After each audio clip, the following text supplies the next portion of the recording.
નમસ્કાર મિત્રો સ્વાગત છે તમારું અમારી યુટ્યુબ ચેનલમાં। અત્યારના સૌથી મોટા સમાચારમાં સૌપ્રથમ વાત કરીએ તો અમદાવાદમાં ઘરફોડ ચોરીનો ભેદ ઉકેલાયો છે। પૂર્વ અમદાવાદના પોશ વિસ્તાર મણિનગરમાં થયેલી ઘરફોડી ચોરીનો ભેદ પોલીસે ગણતરીના કલાકોમાં ઉકેલી કાઢ્યો છે।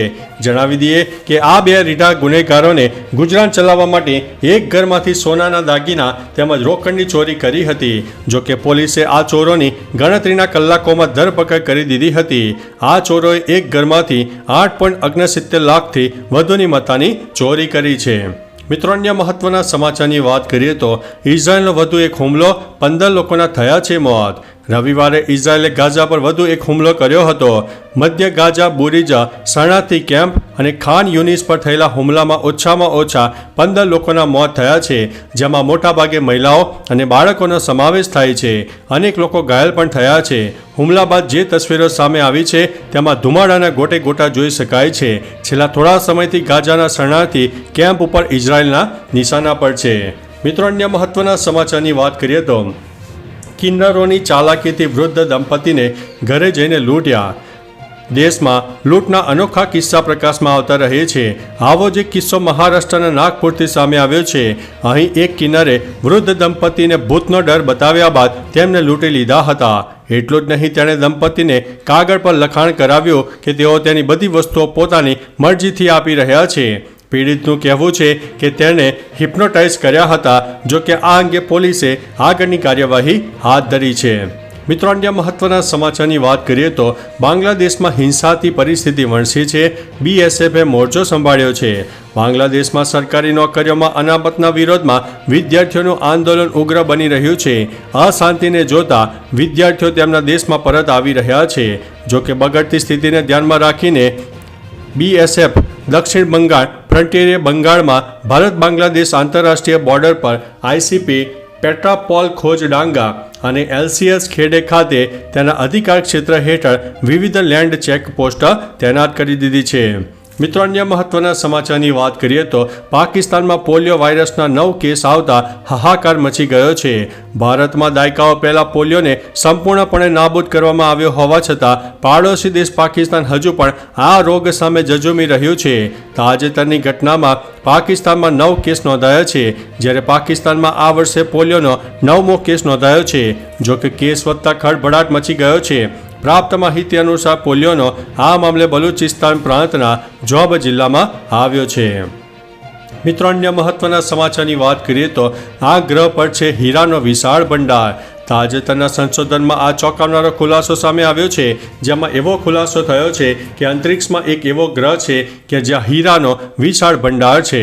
લાઈવ સાયન્સના અહેવાલ મુજબ તાજેતરના અભ્યાસમાં જાણવા મળ્યું છે કે બુધની સપાટીની નીચે સેંકડો માઇલ સુધી હીરાનું જાડું પડ મળી શકે છે।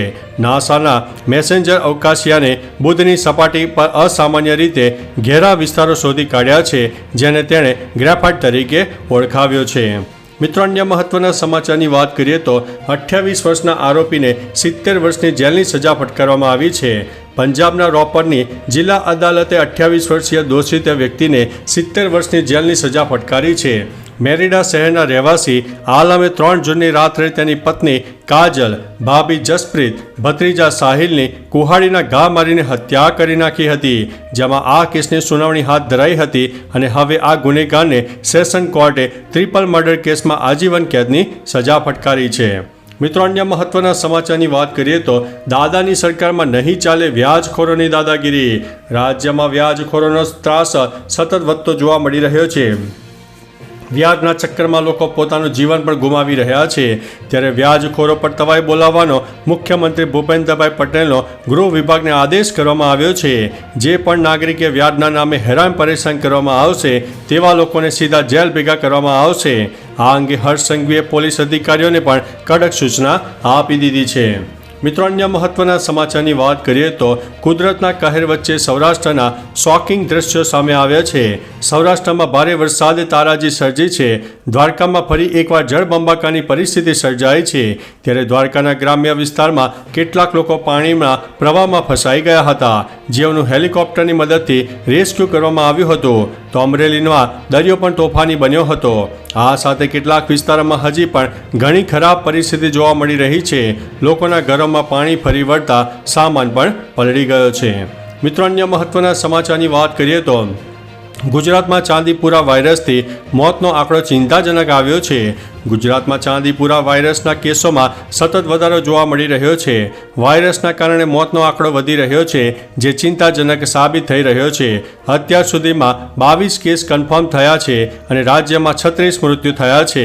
શંકાસ્પદ કેસોની વાત કરીએ તો 88 કેસ નોંધાયા છે. આ વાયરસની ચપેટમાં આવેલા 46 દર્દીઓ સારવાર લઈ રહ્યા છે અને 22,000થી વધુ ઘરોમાં સર્વેલન્સ કરવામાં આવી રહ્યું છે. મિત્રો, અન્ય મહત્વના સમાચારની વાત કરીએ તો ભ્રષ્ટાચારી મક્કમ 2 મહિનામાં જ બ્રિજ બેસી ગયો છે. સોમનાથ ભાવનગર નેશનલ હાઈવે પર બનાવવામાં આવેલ નવનિર્મિત બ્રિજ બેસી જતા તંત્રની નબળી અને ભ્રષ્ટાચાર સામે લોકોમાં ભારે રોષ જોવા મળી રહ્યો છે. જો કે તંત્રએ માત્ર ગાબડા ભરીને બ્રિજ ફરીથી શરૂ કરી દીધો છે. એક તરફ વરસાદી માહોલ છવાયો છે તો બીજી બાજુ આવા રોડ લોકો માટે જોખમ ઊભું કરી રહ્યા છે. ઉમરી ગામના પાટિયા પાસે સરસ્વતી નદી પરનો બ્રિજ એક તરફ બેસી ગયો છે. મિત્રો, અન્ય મહત્વના સમાચારની વાત કરીએ તો હોમમંત્રીનો પીએચઓ કહીને 43 લાખની ઠગાઈ કરવામાં આવી છે. હોમમંત્રીનો પીએચઓ એમ કહીને 43 લાખની ઠગાઈ થઈ હોવાનો કિસ્સો સામે આવ્યો છે. જગદીશ પંચાલ તથા અન્ય 2 ઈસમો દ્વારા વિદ્યાર્થીઓને નોકરી અપાવી દેવાનું કહીને દરેક પાસેથી લાખો રૂપિયાના ઉઘરાણા કર્યાના ગંભીર આક્ષેપ સાથે મુખ્યમંત્રીને રજૂઆત કરાયેલી હતી. અલગ અલગ જિલ્લાના 15 જેટલા વ્યક્તિઓને નોકરીની લાલચ આપીને 43 લાખની છેતરપિંડી કરનાર એક મહિલા સહિત 3 વિરુદ્ધ બોટાદ પોલીસ સ્ટેશનમાં ફરિયાદ નોંધવામાં આવી છે. મિત્રો, અન્ય મહત્વના સમાચારની વાત કરીએ તો હડપ્પન સંસ્કૃતિ હવે સિંધુ સરસ્વતી સંસ્કૃતિ કહેવાશે. હડપ્પન સંસ્કૃતિ હવે સિંધુ સરસ્વતી સંસ્કૃતિના નામે ઓળખાશે. જી હા, NCERTએ હવે મોટો ફેરફાર કર્યો છે. NCERTએ ધોરણ 6ના પાઠ્યપુસ્તકમાં સુધારો કર્યો છે. હવે ઉજ્જૈનને ગ્રીનવિચ પહેલા મધ્યરેખા તરીકે સામેલ કરવામાં આવ્યું છે. જાતિના ભેદભાવ વિશે કોઈ ઉલ્લેખ નથી. સરસ્વતી નદી પર ધ્યાન કેન્દ્રિત કરીને હડપ્પન સંસ્કૃતિને હવે સિંધુ સરસ્વતી સંસ્કૃતિ કહેવામાં આવશે. મિત્રો, અન્ય મહત્વના સમાચારની વાત કરીએ તો લ્યો બોલો, પાલિકાની 14 વીઘા જમીનનો બારોબાર સોદો થયો છે. દહેગામમાં તાજેતરમાં એક કિસ્સો પ્રકાશમાં આવ્યો છે, જેમાં ભૂમાફિયાએ નગરપાલિકાની 14 વીઘા જમીનનો સોદો બારોબાર કરી દીધો છે. આટલું જ નહીં, તેને દસ્તાવેજો પણ કરી નાખ્યા છે. આ મામલે ભારે હોબાળો થતાં અધિકારીઓ સ્થળ પર દોડી આવ્યા છે.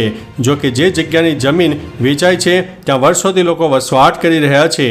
હાલ જમીનનો રિપોર્ટ કાઢવામાં આવ્યો છે અને કાર્યવાહી હાથ ધરવામાં આવી છે. મિત્રો, અન્ય મહત્વના સમાચારની વાત કરીએ તો એક સાથે 2 વરસાદની સિસ્ટમ સક્રિય થતાં ગુજરાતને હવે બાનમાં લેશે.